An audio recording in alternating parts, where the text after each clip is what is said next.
Sat, begini Sat. Sekarang kan isu Wahabi ini sangat marak Sat. Betul.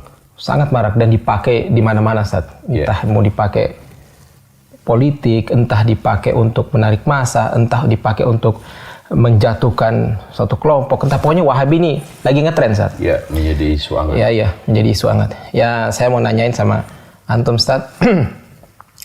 Ini ada beberapa pertanyaan Sat, tapi Ana coba satu-satu dulu Ustaz ya, mau tanya. Asal muasal Wahabi itu gimana Ustaz? Asal muasalnya Ustaz.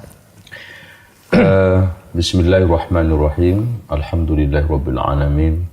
Wassalatu wassalamu ala asyrafil anbiya'i wal mursalin wa ba'd. Perlu diketahui bahwa Wahabi kita bisa lihat dari dua sisi. Dua sisi ya. Wahabi warisan historis yang tidak lain adalah firqah, salah satu sempalan dari sempalan Khawarij yang tokoh sentralnya adalah Abdul Wahab bin Abdurrahman ibn Rustum al-Ibadi. Kemudian yang kedua, Wahabi warisan imperialis. Inilah yang dituduhkan kepada Syekh Muhammad ibn Abdul Wahab. Nah, kenapa beliau dituduh padahal namanya tidak Abdul Wahab? Iya.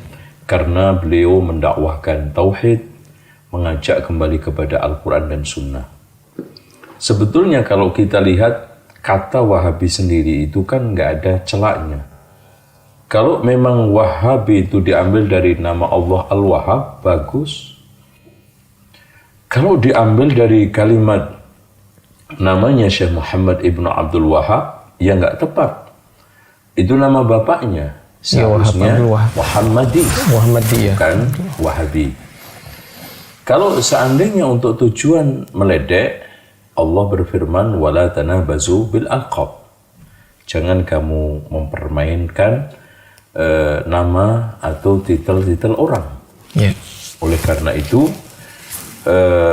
kalau kita ingin gagas dengan akal sehat, istilah Wahabi ini murni tuduhan dari kaum imperialisme untuk menjatuhkan dakwah Syekh Muhammad ibn Abdul Wahab. Bahkan siapa saja yang ingin mengajak kepada kemurnian tauhid, ingin mengajak kembali kepada Al-Quran dan Sunnah. Itu. Oh gitu ya Ustaz? Ya. Jadi itu memang ini ya tujuannya imperialis ya? Itu sebenarnya. Nah yang kedua Ustaz. Nah pihak yang paling berkepentingan menggulirkan isu Wahabi itu siapa? Kalau kita lihat motivasi tuduhan itu kan ada tiga. Yang pertama motivasi agama dan sosial. Berarti di sini adalah tokoh-tokoh darwis, tokoh-tokoh klenik, tokoh-tokoh yang memang mereka tidak mau diganggu singgasana tradisinya. Sehingga mereka menimba Syekh Muhammad yang reformis ini, Syekh Muhammad yang mengajak tajdid pembaruan ini kembali kepada Al-Quran. Karena pasti mereka nanti akan rugi, popularitasnya hilang, kedudukannya hilang, bahkan setoran materinya juga hilang. Nah yang kedua adalah motivasi politik dan kekuasaan. Ini tidak lain adalah saat Turki sudah mulai guncang, dan kekhawatiran dengan dakwah Syekh Muhammad dan pengaruhnya sudah seluruh antero dunia.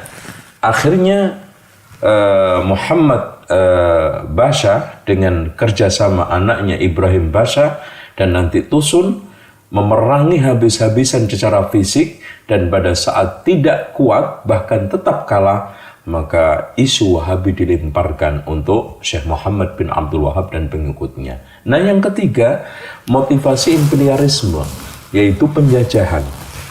Karena setelah kita lihat di dalam peta sejarah, yang mampu melawan penjajah Belanda di seluruh dunia itu mereka-mereka yang terpengaruh dengan pemikiran dan tajdid Syekh Muhammad ibn Abdul Wahab. Lihat aja Sanusi yang ada di Afrika, bagaimana Italia dan juga Prancis kocar-kacir kedodoran menghadapi reformasi mereka. Begitu juga di Libya, bagaimana Italia juga kedodoran Dan kita lihat juga Inggris di India, bagaimana Inggris kedodoran menghadapi mereka-mereka yang terpengaruh dengan pemikiran Syekh Muhammad bin Abdul Wahab. Plus di Indonesia juga Belanda kedodoran menghadapi Imam Bonjol bersama Haji Beobang, Haji Miskin, dan Subani yang mengubarkan jihad. Mereka ini terpengaruh dengan dakwah ini, sehingga mereka mengelemparkan isu ini untuk memecah belah umat, supaya dukungan kepada mujahidin ini untuk mengusir penjajah itu berkurang. Maka mereka menggunakan politik belah bambu, satunya diangkat, satunya diinjek, yang sering kita kenal divide et impera. Dan nampaknya ini manjur.